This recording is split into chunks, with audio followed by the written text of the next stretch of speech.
抢地啊、抢水啊，会造成很多的冲突。所以那时候漳州人跟泉州人有很大的冲突，就是漳泉械斗。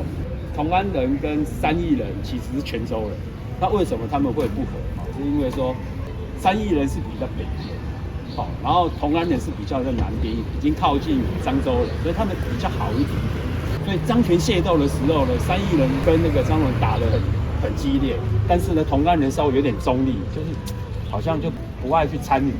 啊，后来大家会记仇，所以后来就被排挤。所以在排挤的时候，就会从孟甲那边一直排挤，最后就到这边来落脚，所以才会那么远。他的故事是这样。左边做的跟右边做分组不一样。我们看哪里？看这边，然后看我比这边，跟右边就差点，有没有？这边就有点分出高下了，对不对？哎，但是也不能因为这样就足以败北啊。我觉得不是这个原因，只是他这边做的比较细一点，这边有个青菜啊，因为看得到。好，来看一下哈，来，北方在哪里？在后面那边。北方在后面嘛，南坐北没有错哈，没有错。为什么跟你们讲？这个就是这一间庙非常难能可贵的地方哈。坐北，朝南，哎，然后呢？这个是钟，对不对？这个是什么？鼓。晨钟、暮鼓。东边、西边南边、北边。另外一个讲法就是左青龙，右白虎，前朱雀，北方后玄武，所以它非常的风水格局概念。你现在找不到了啦。可是地势空的，不是每间庙都可以盖。日本呢有道路规正，还有那到后来因为民智为开，说啊我做生意重要，关你什么南北会，所以那个时候就很多地方人士、有钱人去介入盖庙的决策。但是这一间还真的依循那个时候很标准的风水传统做。希望你们以后有机会，你们自己带人来的时候，你就学有这一招。蛮厉害的，真的是这样啊，真的是这样啊！这个庙非常难能可贵，就是这样，太厉害了。它的风水宝地还有它的方位，真的就依照我们传统的格局跟那个思路去做。经发，我们用台语来发音啊。不，钟，台语有金啊，金换，希望这个钟能够跟金鱼一样叫得那么大声，叫金换。以前有说龙生九子，钟的钟扣做一个神兽，让它能够叫更大声。那只神兽呢？就长这样。长捕牢。哎，捕牢。对，它的名字叫捕牢。那个兽口，那个钟口。那个钟口。龙生九子里面很多用途。那驼逢。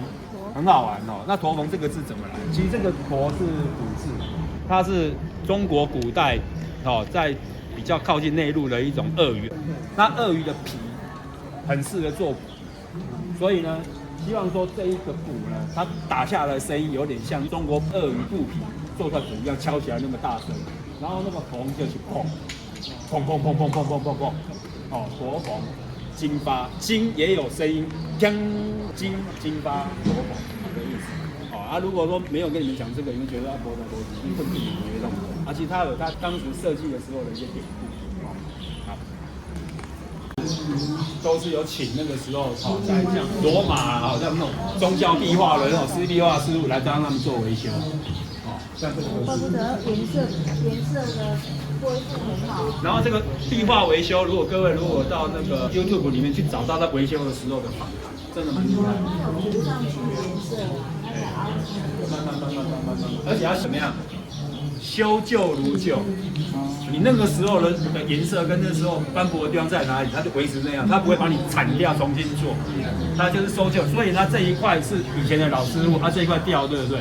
他要去调色，然后跟它一样的颜色再来补。所以光是在修这整个壁画里面花了将近大概5年的时间，不容易，不容易。古迹的维修真的不容易。台湾的中国庙宇里面呢，有4个很重要的元素。第一个当然我们讲石雕嘛，石雕最贵，我们讲取得材料不容易，再来就是木雕、木构，石雕、木雕，再来是什么？再来就是所谓的剪，这个叫做剪，这叫泥塑泥塑剪。最后呢，才叫做彩绘，比如说什么门神彩绘，有没有很多的梁？那个梁你不能去雕刻它，但是你可以彩绘它。那一般来讲呢，这个泥塑呢也不容易因为它在台湾当时早期并没有水泥这种东西，所以我跟各位讲一下，你们就会知道它的厉害。它的泥塑怎么做，材料怎么做？第一个一定是红糖。红藤，你都要听红藤。第二个，台湾什么没有？科最多，有吃科，我蚵仔卡，科磨成粉，磨成粉之后，再来糯米，搅拌完毕之后，稀稠晒到有一点粘性之后呢，才拿出来塑。所以中南部有很多糯米桥，有没有？碰到水它不会坏掉因为就是按照我刚刚所讲的那些内容，就是泥去塑形泥塑形。那泥塑形弄到差不多就要粘上去之前，因为它还没干如果让它要稍微放久一点的话，一般来讲庙宇里面的泥塑会弄一个小的一个土熬，让它去烧。那这个叫做所谓低温烧，大概800度以内。高温烧的话呢，它就要用比较大的，就是什么窑烧了啦。你如果没有风窑烧的话，没办法突破那个800度以上。所以一般我们在看古迹里面有分低温烧窑跟高温烧窑，差别在哪里？亮度。因为很多的那个陶瓷外面的那一层釉的结晶需要800度以上才会结晶，所以没有到800度它没办法结晶，所以它烧出来的窑就是这样子，就是 purple 颜色有一点这样那种光亮，这叫低温烧窑。但它的缺点是什么？因为它不耐厚，所以呢放在那个什么屋顶上面的话比较容易化，所以呢屋檐下面的像这个东西就叫做所谓的交趾陶或泥塑，交趾陶或泥塑。交趾是一个地方，广东以南那个地方，因为那边有这样的一个技术。然后上面的叫剪黏，为什么？因为它在上面的话怕大太阳晒，大太阳晒的话，泥塑放在上面晒久会龟裂，因为它毕竟就是这样子把它弄出来，会龟裂。所以呢，上面就是用什么？用剪黏。那各位看一下上面这些东西，在早期它的做法通通都是以前去收人家不要的瓶子，瓷瓶，瓷盘，瓷杯，反正已经破掉了，我要用对不对？我按照我需要的形状，我敲下去，然后再用那个简单的那个铁剪，剪一片一片把它粘上去，这叫剪黏。所以剪黏的艺术也有人说它是一种所谓的缘分的艺术，因为它敲下去怎么破不知道，所以那个师傅假设你在做这一边又做这一边的时候，敲不出那个形状，所以每一件的剪黏的作品都是独一的。到后来有没有新的剑法？有，就后来就有开模用玻璃，最后又有用玻璃，所以你会看到有些龙的那个鳍你看它那个亮的样子很像，就是玻璃做，那个是到后面，但是那个不耐久，因为久了之后还是会很容易破。所以现在的剪黏师傅又回过头来去做现在的，还是用陶瓷的方式来打。只是他们就像我刚刚讲，他已经很习惯从小打到大，他知道什么形状的那个盘子，他比较希望什么样的颜色比较多，然后就到英哥那边去大量定制他要的颜色跟样子，回来敲这样，所以它也是变成一个艺术。但是无论如何敲出来的还是我所讲，除非是开模，不然的话每一件都不一样。所以我刚刚讲说，剪黏是什么？随缘的艺术，一动落去按怎破也不知样，这叫随缘的艺术。最辛苦的工作就是做这个剪黏，屋顶剪黏。为什么？因为风台也要走，太日头也要走，刮天也要走，热天也要走，而且都在屋顶上做。你看那个师傅，你看很辛苦而且他们都是怎么样？不太可能是敲好上去的，一定是很多杯瓶先在旁边，有没有？看我这个样子缺多少缺多少，然后在旁边现场敲，然后剪，然后就粘。所以他剪黏的工艺是这样做，了不起有没有对我们的庙有点尊敬？所以希望我们来这边拜庙的时候，麻烦就多了解一下我们的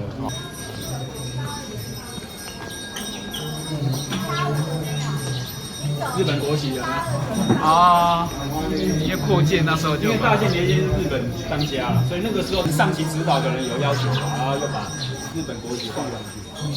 一般达人老师应该不会带你看到这个。你们今天是我们的贵宾，不然的话庙宇打扰我大概就可以找。好，最后我们来讨论一下，OK 吗？太强这样解释 OK 吗？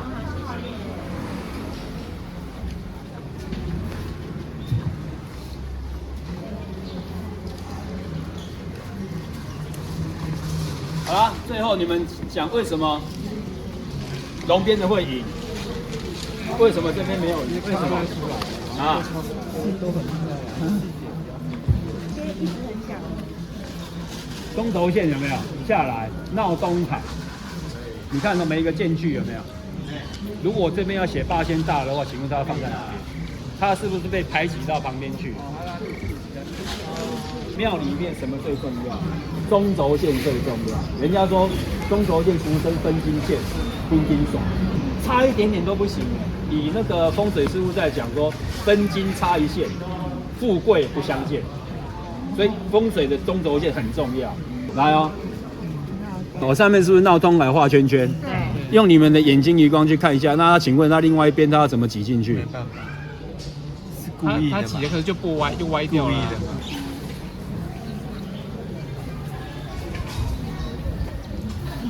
因为他想赢啊，就是想赢的心态啊。对，他就是想。我没有看到。哎。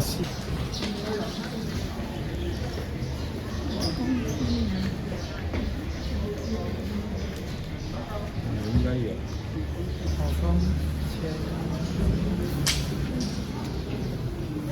好攻守，不补接，意思是说他在暗示对方的师傅，他有些东西不是路头原浆，他也透过补接啦。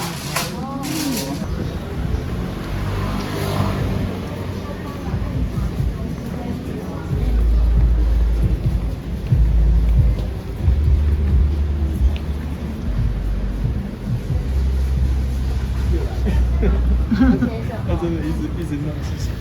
你要开放才看得清楚。对，这样子看。真手艺无根感，银铜地方的锅塔进线。修炼，不打高背不准，一掉下去就这样，我们没有根感。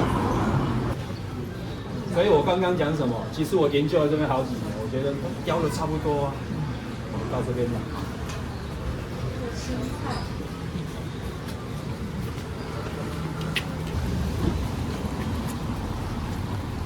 你看一下，很细很细很细哈。老实说，因为年代久，100来年了，它有一点点风化。我好不容易找到这边的资料，自己手艺啦，是我自己的手艺啦。他怎么？广告词那些哦，自己手艺啦，我自己的手艺啦。